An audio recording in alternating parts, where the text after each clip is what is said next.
Bismillahirrahmanirrahim. Assalamualaikum warahmatullahi wabarakatuh.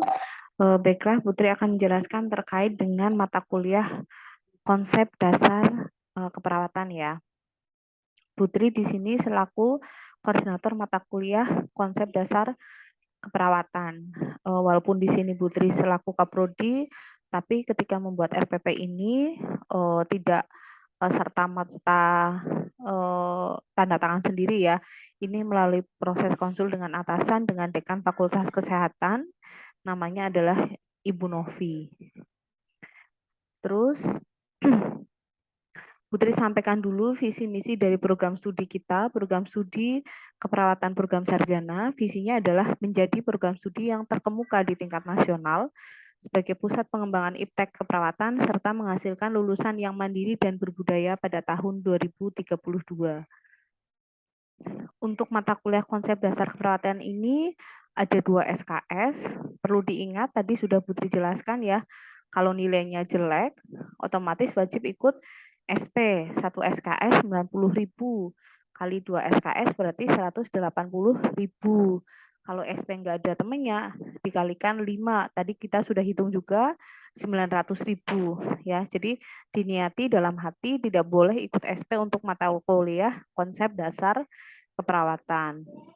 Untuk pengajarnya siapa aja? Ada saya sendiri, ada Bu Ita, ini nomor HP-nya, ada Pak Eza, ini nomor HP-nya. Jadi silahkan si Pen mencatat nomor HP dosen tim pengajar di mata kuliah konsep dasar keperawatan. Oke, mata kuliah konsep dasar keperawatan ini belajar tentang apa sih? Ini membahas tentang konsep caring. Caring itu apa sih? Peduli ya. Konsep peduli tentang tumbuh kembang manusia, tentang standar profesional dalam praktik perawatan.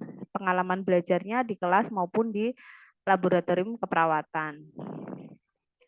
Selanjutnya yang penting adalah di komponen evaluasi ya.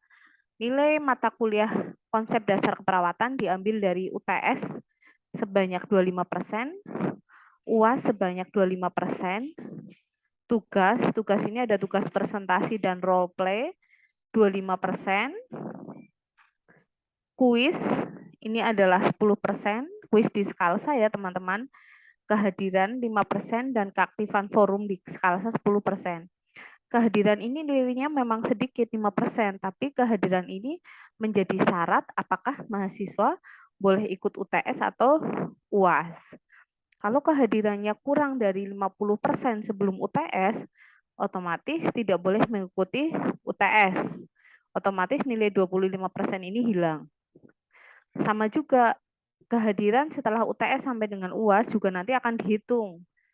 Nanti kalau kehadirannya kurang dari 50%, maka tidak boleh mengikuti UAS. Kalau kehadirannya nanti 50-75%, boleh ikut UTS UAS tapi dengan penuh gasan. Ya, jadi makanya kalian harus wajib hadir di Zoom dengan dosen ya, ataupun besok setelah UTS ada perkuliahan offline juga wajib hadir. Oke, ini referensinya kalau mau belajar tentang konsep dasar keperawatan, ini adalah buku-bukunya. Ada nggak Bu di perpus bukunya? Jelas ada ya. Ini ada di perpustakaan. Kalau yang kuning ini adalah hasil penelitian dari dosen. Misalnya ini saya hasil penelitian saya kaitannya dengan perilaku caring perawat. Oke.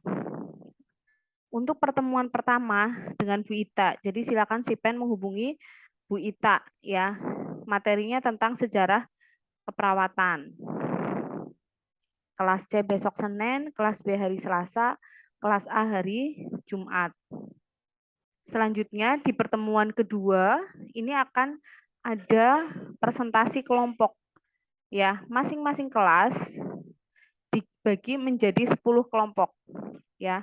Silakan si Pen yang membagi, satu kelas dibagi menjadi 10 kelompok.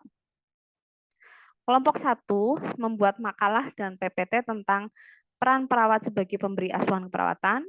Kelompok 2 tentang peran sebagai advokat, membuat apa Putri? PPT dan makalah. Yang ketiga, peran perawat sebagai edukator.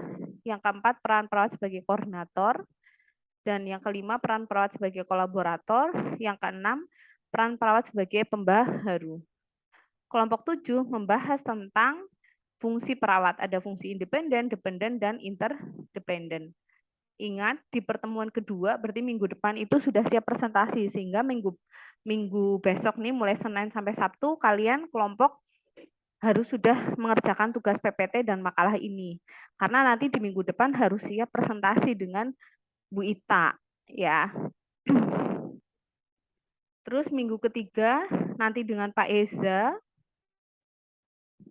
Nah, minggu keempat, ini lanjut yang tadi, kan tadi sudah sampai kelompok 7. Lanjut, ini kelompok 8 membuat PPT dan makalah tentang tantangan sosial. Yang kelompok 9 tantangan dalam praktik keperawatan. Dan kelompok 10 membuat tantangan dalam pendidikan keperawatan. Ini nanti presentasi. Ya. Siapa yang presentasi? Kelompok 8, 9, dan 10. Pertemuan kelima dengan Pak Eza. Pertemuan keenam dengan Pak Eza. Pertemuan ketujuh belajar tentang caring atau peduli tadi dengan Pak Eza. Selanjutnya kalian UTS di tanggal 21 sampai 25 November. Nanti sebelum UTS kita akan share terkait dengan rekap kehadiran kalian. Yang tadi Putri bilang, kurang dari 50% tidak boleh ikut UTS. Kehadirannya hanya 50 sampai 75%, itu boleh UTS dengan penugasan, ya.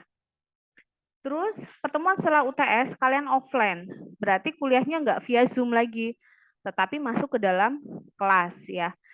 Pertemuan ke-8 nanti dengan Pak Eza, masuk kelas ya, ada tulisannya, ini offline. Pertemuan 6, pertemuan 9 offline juga dengan Pak Eza. Nah, selanjutnya, pertemuan selanjutnya dengan Bu Ita juga offline. Pertemuan ke-10. Selanjutnya adalah pertemuan 11 ini role play. Nah, kalau role play ini berarti tugas kelompok ya. Nanti satu kelas besar dibagi menjadi 2 kelompok besar ya.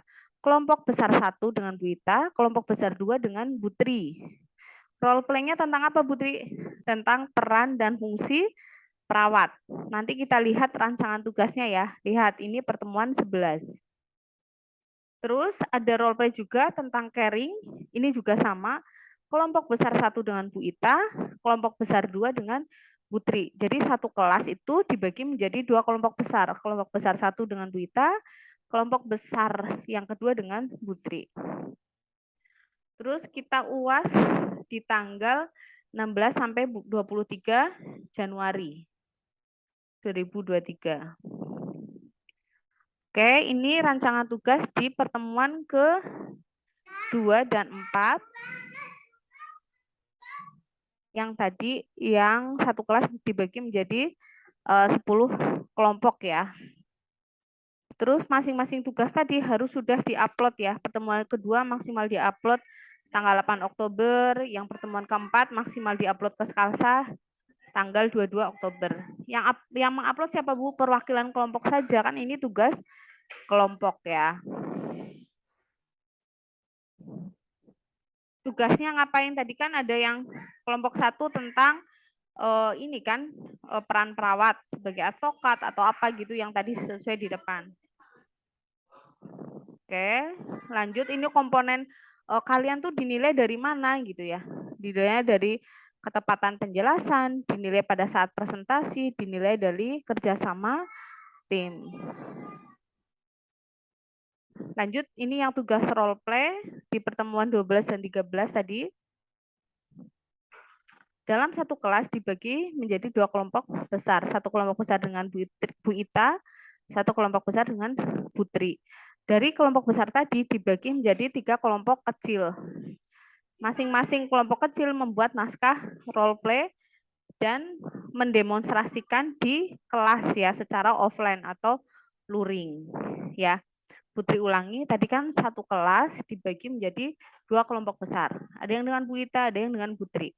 Yang dengan Bu Ita dibagi jadi 3 kelompok kecil. Yang dengan Putri juga sama, dibagi menjadi 3 kelompok kecil. Masing-masing role play-nya temanya sama, ya. Di pertemuan 12 role play-nya tentang peran dan fungsi perawat. Di pertemuan 13 tentang profil perawat yang caring. Yang caring itu yang kayak gimana sih? Apakah yang apa sih ramah? Apakah yang senyum terus gitu ya? Yang peran dan fungsi perawat juga boleh loh. Yang mau, ya aku mau memerankan peran perawat sebagai advokat aku mau memerankan peran perawat sebagai kolaborator aku mau memerankan perawat sebagai koordinator misalnya. Sesuai teori, monggo silahkan ya. Terus dinilai dari, nanti kalian dinilai dari ketepatan role play, kerjasama tim, dan komunikasi tulis. Ini tadi role play nilainya 25% ya, jadi tinggi juga. Oke. Terus ini kisi-kisi untuk soal UTS maupun UAS. Nanti mengerjakan melalui skalsa bentuknya CBT. Ya. Itu Putri ingatkan lagi ke Sipen, mengingatkan ke dosen 1 hari sebelum perkuliahan, menggunakan bahasa yang sopan, tidak boleh menggunakan kata aku, ya, kata aku tuh diganti saya dan menggunakan bahasa yang formal. Begitu, ketika besok nilai keluar, tanyanya ke koordinator mata kuliah, yaitu ke Putri. Ya, nanti dari dosen pengajar akan setor nilai ke Putri. Mungkin itu saja dari Putri. Jadi awal-awal pertemuan lebih banyak dengan Bu Ita, nanti dengan Pak Eza. Setelah UTS kita offline, ya. Mungkin itu dari Putri. Kalau ada pertanyaan silahkan boleh ditanyakan via WA Group ataupun di forum di Skalsa. Terima kasih Putri akhiri. Wassalamualaikum warahmatullahi wabarakatuh.